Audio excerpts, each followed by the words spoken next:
Lobby, Monsieur Tshisekedi a fingi président honoraire Kabila, qui azali mbwa. Nakoyelola na point mitano. Ya liboso kosenga ba Congolais bolimbisa ye. Et puis réitérer sur la félicitation to sali pona ba léopard na biso. Bolimbisa ye pamba te soki bostali ba image ndenge ya afandaki na stade. Ya azalaki komela Chivas pe azotala match ya léopard. Tant que tu as peut gagner match wana soki ba memela biso libabe wana kuna te. Yami Balé ba propos ya M. Tshisekedi envers son prédécesseur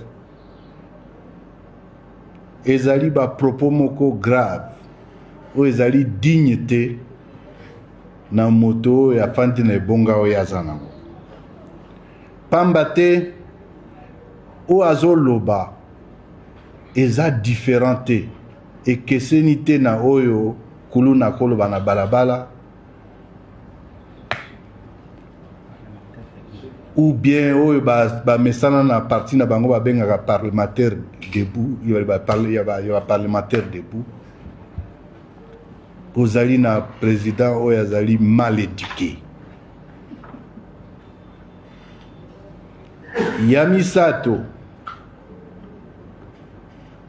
ezali que bale ndenge ezalaka ezali parmi les rares matières ezosangisa biso. Oyo ozala mungala mukongo muswahili muluba toyebani biso nyonso nsima ya léopard wana na ntango toza na wana totalaka teke moto azali auti wapi origine na ezali wapi nde ezali eloko ezosangisa nde esika oyo M. Tshisekedi azopona mpo asepare bato bapropos xénophobe bapropos ya haine. Corneille Nangaa neutralisé par le propos du président Félix Tshisekedi. Corneille Nangaa vient d'être neutralisé. Voilà. Bonjour et bonsoir fidèles téléspectateurs. Ça dépend de l'heure à laquelle vous avez Bakou ya Kolanda. Analyse automobile actualité à travers cette édition. Bukoeba. Tumemeli nini teko solola nini teko koloba nini à ce qui concerne l'actualité de la République démocratique du Congo. Mboka ya Kasavubu, Mboka Lumumba, ya Papa Nabiso Mobutu, Musée Laurent Désiré Kabila, il y a Félix Tshisekedi, Mboka ba Congolais, tout et surtout aussi à nos très chers diaspora. En fait, Corneille Nangaa, tension grave. Corneille Nangaa vient d'être neutralisé. Là, ça l'a neutralisé par l'armée, soit par les sanctions, mais a commis neutralisé par les propos de l'actuel chef de l'État, M. Félix Tshisekedi. Je suis qu'un simple journaliste, j'ai fait mon travail, non pas savoir mes informations parce que ce sont des lignes qui permettent de comprendre parce que n'a pas ça n'a pas précision. Corneille Nangaa a sali ici conférence de presse pour répondre à Monsieur le Président concernant les propos à Tenaki aux États-Unis d'Amérique après match à Portugal na RDC. Match au Congolais bando kansake. Portugal a gagné 10-0. Et après match, après confrontation, le chef de l'État, Sangsaki Bakongomani, il y a diaspora vivant aux États-Unis d'Amérique. Canada, Mexique, Australie, etc. Tant que Sangisi Bango, Abadi Kosolona na Bango, que vous devez soutenir le pays, vous devez protéger votre pays, Bolingambo Kanabino, Bocha Amombo Bimanambo Kanabino, parce que place Moussa en États-Unis, demain ou après-demain, et comme le coin a faute de signer la xénophobie. Et tango azakoloba tango aloba chers amis ndi balobaka hein bon en fait nazoloba yango maintenant que chef de l'État respecté mais ndi balobaka monoko lobby trop et bêtiment libaku moko libaku au chef de l'état betaki wana ezalaki libaku moko accidentel te ezalaki libaku yinini te ke na sens moko non ezalaki pour éclaircir au peuple congolais vivant aux États-Unis d'Amérique au bayaki kotala match bayaki pe na kata grande salle wana abane kotalisa na bango nini que c'est pas seulement question de protéger le pays aimer le pays né au suki wana non. Il faut protéger le pays, bah étranger bah diriger. Bah étranger bah diriger. Ndesiko place corne inanga indelié. Ne place corne inanga à l'heure où je vous parle est très troublé habité au sala nini. Alors, qu'est-ce qui se passe? Corne inanga quand on qui va propre président Félix na ça quand va propre président Félix na si sont bien votre côté inanga. Président Félix Abini, notre pays a été dirigé par les chiens. Donc, chien, on a Joseph Kabila. Donc, parce que c'est celui qui a dirigé le pays. Et le chef de l'État a constaté que notre pays était naïvité, tout ces gens-là qui wapi. Et sur ce, après Kaka, Maloba est chef de l'État.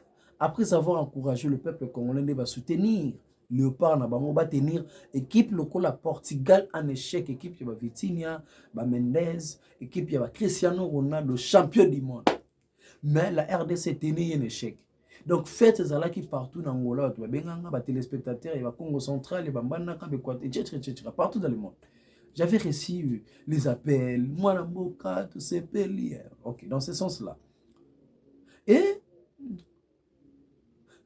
nanga maintenant. Et c'est là où Naatuna Bato Bolanda Bisope Mutuna. Commentaire les anabo commenter les bisos s'il vous plaît pour l'amour de Dieu sur la démission.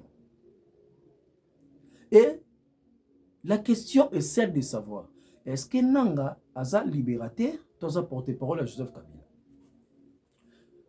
Hein? Vous commentez s'il vous plaît. Est-ce que Nanga Azali porter parole à Joseph Kabila? Est-ce que Azali libérateur? Parce que tant que Nanga rébellion a lobé la biso qui Azali libérateur.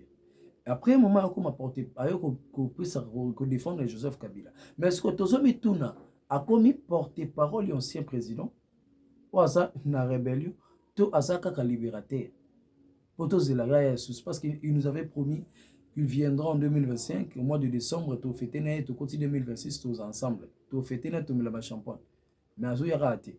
Là, tout dans l'embarras, sauce belé, mayate. Qu'on ait une ngayate. Alors, j'avance. Qu'est-ce qui se passe maintenant? Corneille Nangaa organise une conférence de presse où il a dénigré les propos du chef de l'État. Il a dénigré les propos du chef de l'État. Corneille Nangaa Lobi, Azobenga chef de l'État chien. Oba Congolais Bolimbisaï. Dans notre pays, on n'a pas de politiciens sérieux. Donc, Corneille Nangaa a changé casquette. Il n'est plus le libérateur que nous l'avions connu. Il devient maintenant le porte-parole de l'ancien président ou à côté de la rébellion, M. Joseph Kabila. Au moment où je vous parle, Goma, panique totale. Est-ce que Nangaa est sous libérateur? Tout a commis porte-parole de l'ancien président. C'est grave. C'est tellement grave. Et lorsque je vous dis qu'on n'a pas de politiciens sérieux dans le Baya Solo, parce qu'un vrai politicien, un vrai libérateur, jamais a coquille copier sa valeur dans moto à massacrer le peuple congolais. Donc, carrément, Nangaa Zali ko prouver biso, naba arts, naba monaye, que je suis pour Joseph Kabila.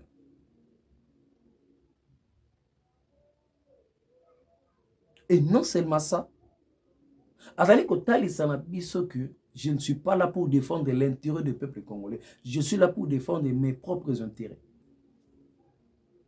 L'effet de soutenir un rebelle, tu deviens carrément un rebelle. Il y a un adage en français au Walubaka.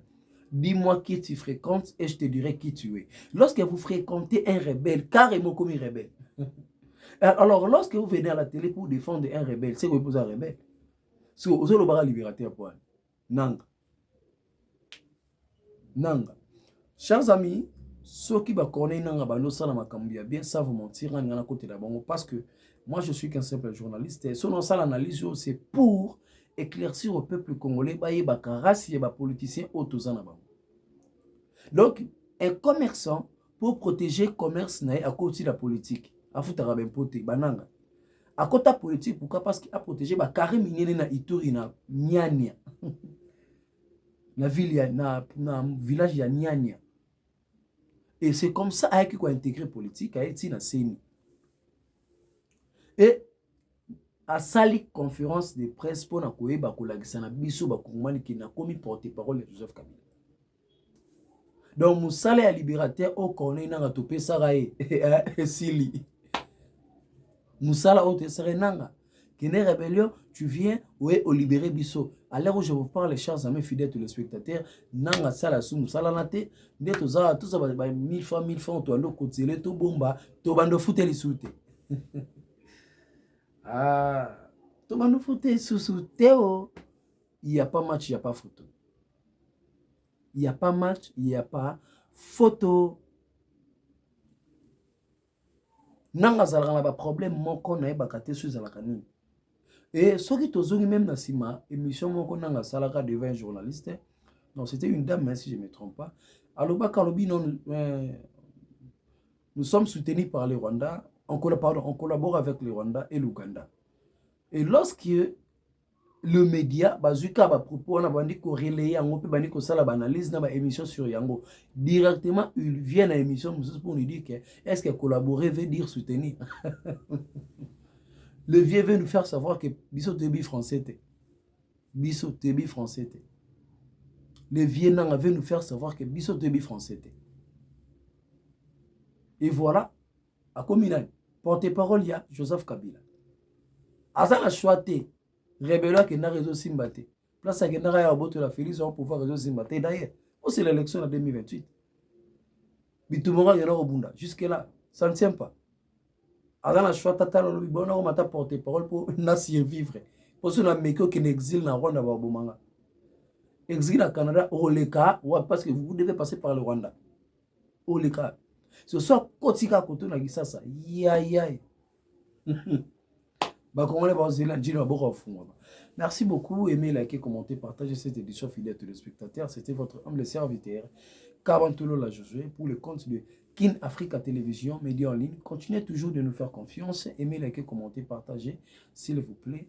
Et dernière dédicace à maman Jacqueline Elungu depuis Londres, les partenaires privilégiés de Kin Africa Télévision, la maman de Jonathan Elungu, Rebecca Elungu ainsi que Eli Elungu depuis Londres. Maman Julie Kassongo, papa d'Offre. Papa Dolph depuis Afrique du Sud, je vous salue. Des gros bisous à tout le monde. Le numéro est là au bas de vos écrans.